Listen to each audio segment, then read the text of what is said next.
So what's up? Magandang umaga sa inyong lahat mga kamanok. Again, this is Linyada ng Mamay. So nandito ulit tayo upang sumagot sa mga katanungan ninyo na inilalagay dyan sa comment section araw-araw. So gaya ng aking pangako sa inyo, araw-araw ko pong gagawa ng content, gagawa ng kasagutan yung mga bawat katanungan na inyong itinatanong sa akin. Kaya makakaasa kayo mga kamanok na nandito ako para sagutin yung mga katanungan ninyo. Alright? So kahit ikaw ay newbie, kahit ikaw ay baguhan, yan nga ang mga gusto ko eh. Yung mga newbie at baguhan para magabayan natin, para mabigyan natin ng wastong kaalaman pagdating sa pagmamanok ng maayos. Alright? Kung nakapag-subscribe na po kayo, kung nakapag-like at nakapag-tanong na rin po kayo sa comment section, maraming salamat at simulan na po natin kaagad yung mga katanungan na inyong inilalagay dyan sa comment section. So, ang unang katanungan po mga kamanok ay galing kay Dominic Lohoya. Ayan, mega shoutout sa iyo Dominic and thank you for your question for today.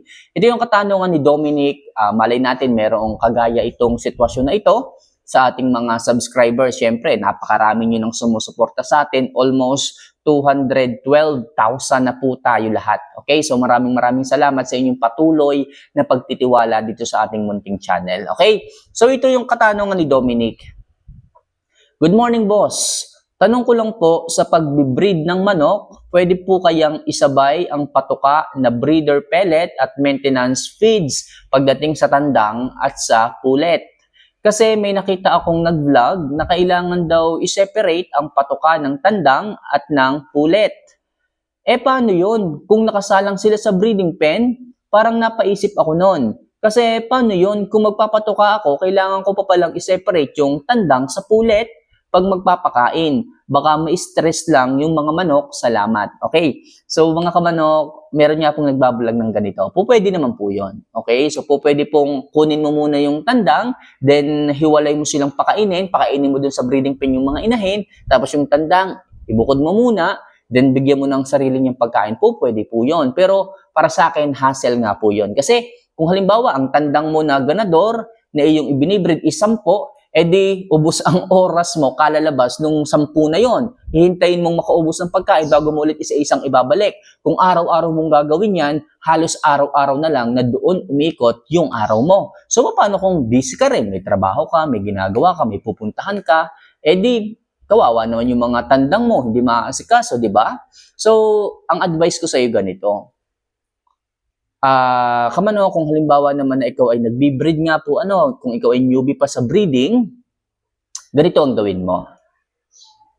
Magbabago ka ng feeds, okay? O kaya naman, sabihin natin na hindi ka magbabago. Kung ano yung ginagamit mo pagdating sa maintenance feeds nung tandang, ganoon na rin ang ibibigay mo sa inahin. Paghahaluin mo na sila.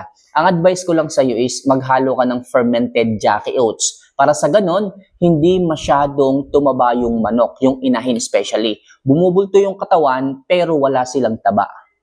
Okay? So, nagets mo? Ang ibig sabihin dito, bumubulto yung katawan ng inahin, yung tandang bumubulto, pero wala silang taba. Actually, hindi naman masama na bulto ang katawan ng inahin. Ang masama, bulto na may taba. Yun ang masama.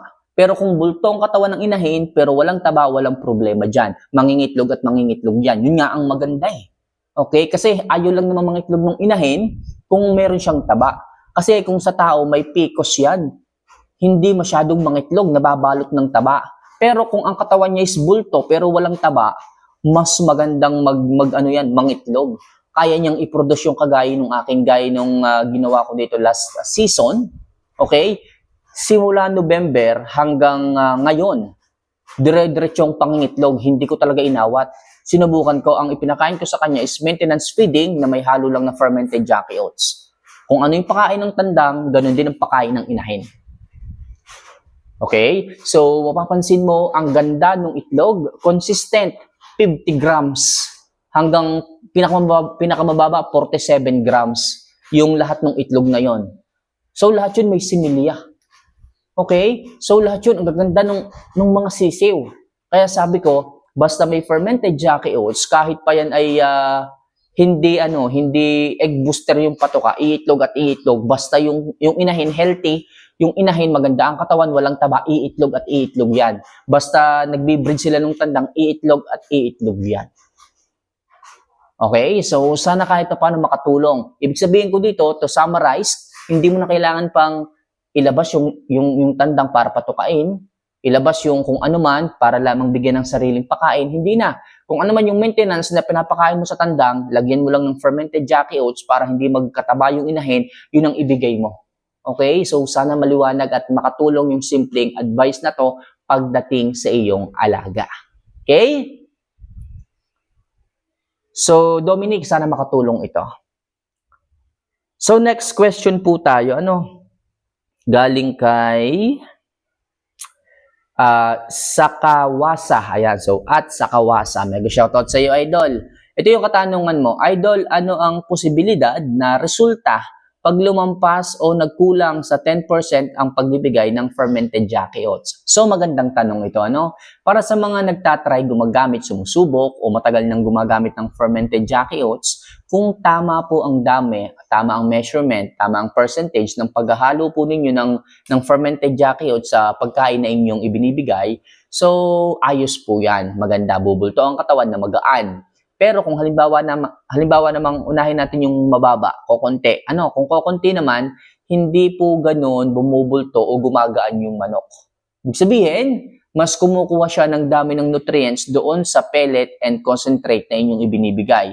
Kulang yung dami ng amino acid na kayang ibigay ng Jackie Oats. Kung kaya't mabagal po ang paggaan at pagbulto ng katawan. Kung kulang mabagal po. Hindi po ganun ka-consistent kaagad yung pagganda ng katawan. Matagal na panahon ang hihintayin ninyo. Kung sabihin natin kung sa loob ng 3 buwan, bubulto na kaagad dyan. Pero kung mababa po sa 10%, maghihintay ka ng 1 taon bago mo makuha ang magandang ipunong manok. Pero kung sabihin naman natin na sobra namang taas o dami, sabihin natin 15% or 20% yung halo mo ng fermented Jackie Oats sa mixture ng pagkain mo, anong mangyayari? Ang mangyayari dyan, medyo mamamayat. Madadry up kasi ang katawan ng manok. Kasi masyadong mataas sa fiber po ito. Lalapad yung katawan, pero yung hipo mo sa kanya masyadong dry. Okay, masyadong matigas. Lalo na yung pitso, mafe-feel mo talaga na merong pitso yung manok. Okay, heavy bone talaga mafe-feel mo, kaso sobra sagaan yan. Hindi rin po maganda sa sobra sagaan. Kaya maganda lang mga kamanok is yung may bigat ng konti, malapad, tapos walang taba yung manok. Kung 10% lang. Kung 15%, maganda sana kung medyo tag-ulan yan. Pero kung mainit, huwag masyadong mataas. Kailangan 10% lang po. Kagandahan lang po yan.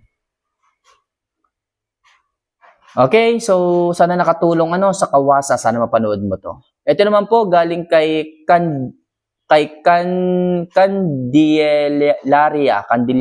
Ayan, so Candelaria Tinambakan. Ayan, so ilang buwan magtatagal ang fermented Jackie Oats? Okay, so ilang buwan daw po pwedeng magtagal ang fermented Jackie Oats. Kung maganda po ang fermentation process na ginawa ninyo, kahit po yan ay umabot ng 5 buwan, pwede po yan. Okay? Kasi po fermentation, habang tumatagal, lalong gumaganda, lalong sumusustansya ang Jackie Oats pag tumatagal. Sa pag-asim, sa pagbaho, lalong gumaganda pagdating sa katawan ng inyong mga manok. Okay, so maliwanag tayo dyan, ha? So next question galing kay Joey Makaspak.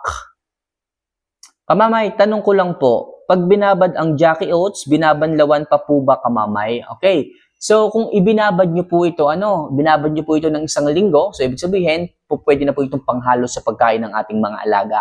So, wag nyo pong babanlawan. Kung ano man po yung amoy na yan po yung amoy na gustong-gusto ng ating mga manok. Yan po yung natural scent na talagang gustong-gusto ng ating mga manok. Kung inyo po yung huhugasan, nandyan po kasi sa amoy na yan, dyan sa tubig na yan, yung sustansya. Yung iba't ibang nutrients na lumilitaw kapag ka na-ferment, kagaya ng natural amino acid, natural vitamin B12, natural calcium, natural enzyme, and natural probiotics. Kung huhugasan nyo po yan, parang inalis nyo na rin po yung fermentation process. Okay? So kung aalisin nyo, bakit pa tayo nag-ferment? Diba? Kung aalisin nyo rin, parang ganun din po ang ginawa nyo dyan. Kung kaya mas maganda na salok lang kayo ng salok, halo lang ng halo, at huwag nyo na pong hugasan. Para sa ganun, makuha nyo po talaga yung lahat ng sustansya ng fermented Jackie Oats pagdating sa inyong mga alaga. Okay? So maliwanag tayo dito, ano? So next question po tayo. Ito galing kay Hero Aguilar. Idol, pwede po ba ang red gel sa 4 months? Okay, so last question muna natin to, ano? Yung red gel po sa 4 months, hindi ko po ito inia-advise kaagad. Masyado pa pong bata ang 4 months para sa ganitong klase ng suplemento. Yung 4 months old natin na ganyan, so mas maganda kuhanin natin yung nutrients, yung mga vitamins sa pagkain at sa pagpa-priming muna. Okay? So wag niyo po munang i-expose yung mga baby stag ninyo na ganyan sa mga suplemento. Dahil lamang sa may narinig kayong ganito, ito maganda, ito maayos, bibigyan nyo kaagad. Huwag po kayo masyado nagmamadali. Okay? So, basta regular lang kayong magpurga, maayos ang inyong pagkain, kung may sakit, gamutin. So, huwag muna kayong magbe-base doon sa mga bitamina na ibinibigay natin orally and injectable pagdating sa inyong mga baby stag na ganyan. So, darating po yung tamang panahon, tamang pagkakataon para sa ganyan. Okay? So, kaya pa naman yan sa priming at sa wastong nutrisyon ng inyong mga alaga. Okay? Yun lang muna ang ating ibigay. Pero yung mga oral na supplements na ganyan, like Red Gel Forte, wag muna po. Kasi ito po ay magbibigay ng mataas na testosterone level sa katawan ng inyong mga alaga, which is hindi pa naman po yun na dinidemand ng katawan ng ating mga 4 months old. Pwede po yan pagdating ng 7, 8, and up.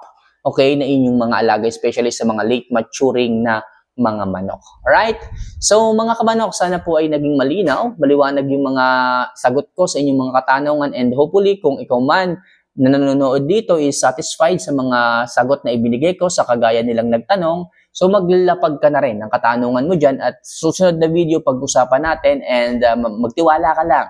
Hahanapin ko ang kasagutan sa katanungan o kung anumang katanungan na inyong itatanong sa akin. So muli, this is Linyada ng Mamay. See you for our next vlog. Mahal ko po kayo. Paalam.